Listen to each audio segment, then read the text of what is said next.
निबंध लेखन। बच्चों, हिंदी साहित्य में अनेक विधाएं हैं, जैसे कविता, कहानी, नाटक, पत्र लेखन, यात्रा वर्णन, संस्मरण आदि। इनमें से निबंध लेखन भी एक महत्वपूर्ण विधा है। आज हम साहित्य की इसी विधा के बारे में विस्तार से जानेंगे। ध्यान से सुनिए। बच्चों, निबंध गद्य की एक महत्वपूर्ण विधा है। निबंध शब्द का अर्थ है अच्छी तरह बंधा हुआ, अर्थात अपने विचारों को गठी हुई भाषा में बांध कर लिखना ही निबंध कहलाता है। निबंध की भाषा सरल, सुबोध तथा परिमार्जित होनी चाहिए।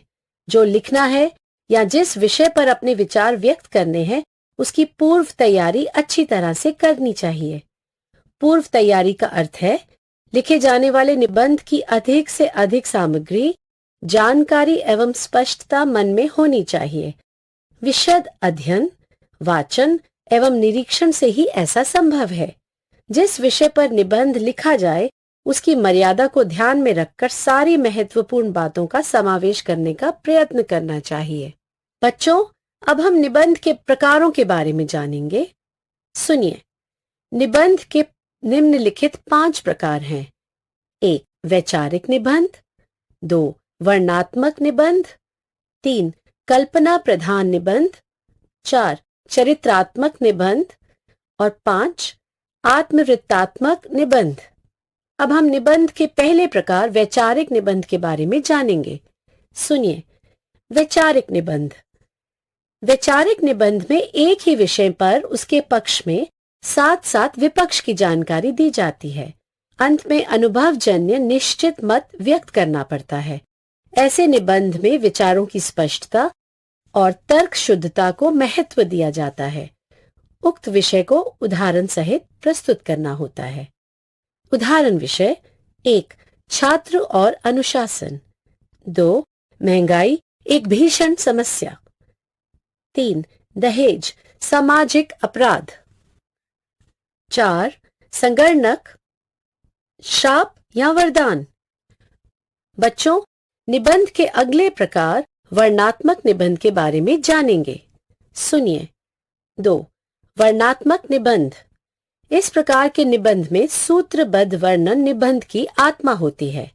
किसी व्यक्ति, गांव, शहर, नदी, पहाड़, संस्था आदि, विषय कोई भी हो, उसे वर्णन के माध्यम से पाठकों के सामने रखना पड़ता है। वर्णन करते समय उसका हूबहू चित्र उपस्थित होना चाहिए।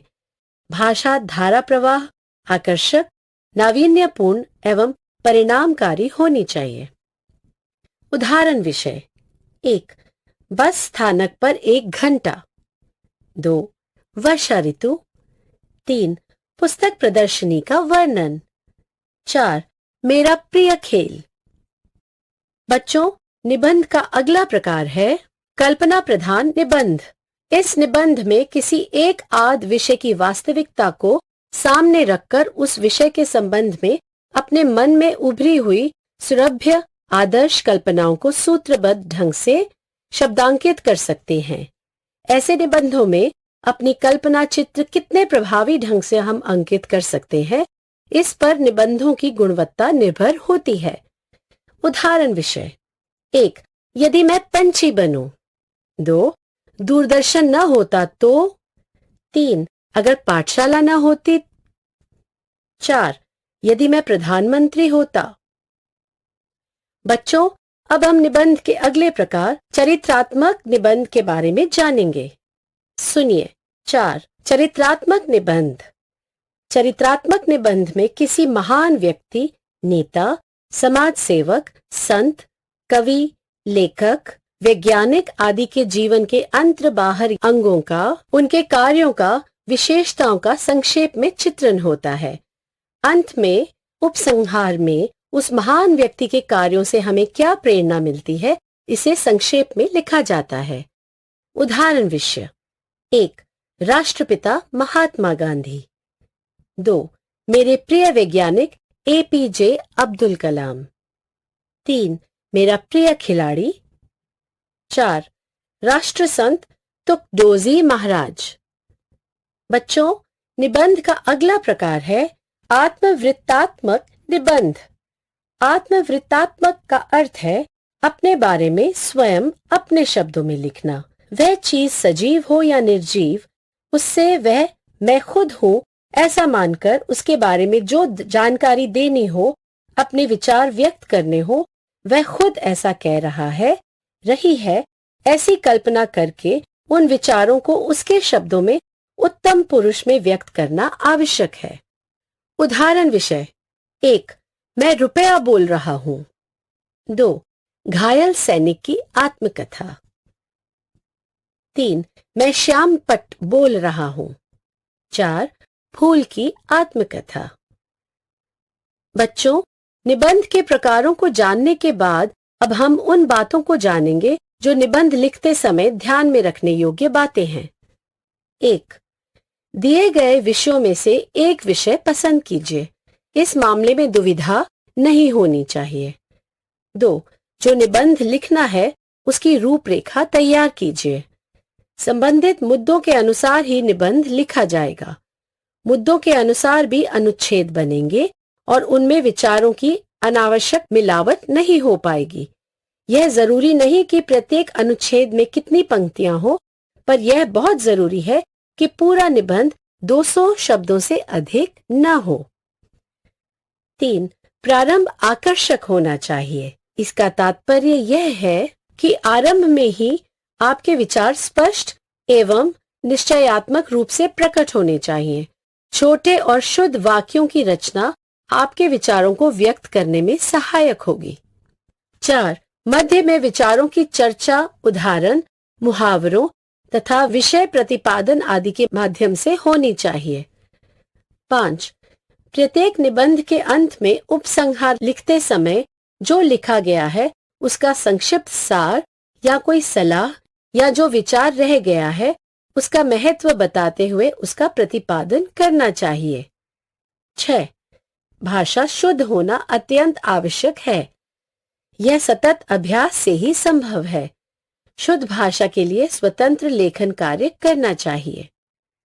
7. वर्तनी की भूलें निबंध को कमजोर बना देती हैं। योग्य विराम चिन्ह भाषा को शुद्ध रूप में व्यक्त करने में सहायक सिद्ध होते हैं। 8. पुनरुक्ति दोष से बचना चाहिए। 10. विषयांतर नहीं होना चाहिए। 11. अंत में यह कहना पड़ेगा कि निबंध रचना एक कला है और इसमें कुशलता तथा सफलता प्राप्त करने के लिए सतत लिखने, पढ़ने, निरीक्षण करने की आवश्यकता है। बच्चों, अब हम निबंध लेखन का एक उदाहरण पढ़ेंगे। ध्यान से सुनिए। निबंध है: 1. यदि मैं पुलिस अधिकारी बन सकूं। प्रत्येक बालक या युवक के मन में कभी कभी यह प्रश्न अवश्य उठता है कि वह आगे चलकर क्या बनेगा। अंतर इतना है कि कुछ लोग इस प्रश्न को गंभीरता से लेते हैं और कुछ लोग इस पर ध्यान नहीं देते। उचित यही है कि एक व्यक्ति अपने लिए एक भविष्य निश्चित कर ले और उसी के लिए योजना बनाकर चले। यह प्रश्न मेरे सामने आया था। अंत में इस निश्चय पर पहुंचा हूं कि मेरे लिए पुलिस विभाग ही सबसे उपयुक्त होगा। यह अलग बात है कि परिस्थितियां मुझे कुछ और बना दें, परंतु मेरा बस चले तो मैं एक पुलिस अधिकारी ही बनना चाहूंगा। मैं यदि पुलिस अधिकारी बना तो इस विभाग की प्रतिष्ठा को पुनर्स्थापित करने का पूरा प्रयास करूंगा। मैं प्रयत्न करूंगा कि समाज सेवा पुलिस का पहला उत्तरदायित्व हो। पुलिसगिरी के साथ जनता की शिकायतें सुनूंगा और उसको दूर करने का हर संभव प्रयास करूंगा। मैं पुलिस अधिकारी बनने पर समाज से गुंडागर्दी खत्म करने का पूरा प्रयास करूंगा। इस बारे में मुझे अपने प्राणों की चिंता भी नहीं रहेगी। आजकल पुलिस की सहायता से अपराधी साफ साफ बच निकलते हैं। मैं यह प्रयत्न करूंगा कि पुलिस किसी भी अपराधी को किसी भी हाल में न छूटने दे तथा उनको कड़ी से कड़ी सजा दिलवाने का प्रयत्न करे। पुलिस की छवि ऐसी होनी चाहिए कि अपराधी एक साधारण सिपाही को देखकर भी कांपने लगे। मैं पुलिस की ऐसी ही छवि बनाने का प्रयास करूंगा। मैं पुलिस अधिकारी बना तो मेरे अधीन कोई भी पुलिसकर्मी जनता के साथ अन्याय, मारपीट या अनुचित व्यवहार नहीं कर सकेगा। निर्धन तथा सताए हुए व्यक्तियों से घूस लिए बिना हर पुलिस वाला उनकी बातें सुनेगा। थाने से अनुचित मारपीट की घटनाएं बंद कर दी जाएंगी। पुलिस निष्पक्ष भाव से काम करते हुए निर्दोष की सहायता करेगी और दोषी को सजा दिलवाएगी। संक्षेप में, अगर कभी इच्छा पूरी हुई और मैं पुलिस अधिकारी के पद तक पहुंचा, तो अपने अधीन कर्मचारियों को आदर्श पुलिसकर्मी बनाकर समाज की पूरी पूरी सेवा करूंगा। स्वयं मेरे व्यवहार से मेरा कोई कर्मचारी कभी भी असंतुष्ट नहीं होगा और मुझे अपना आदर्श मानकर चलेगा। बच्चों, इस प्रकार आपने विविध विषयों पर निबंध लिखने के नियमों को जाना और उदाहरण के रूप में अनेक निबंधों से अपना ज्ञान बढ़ाया।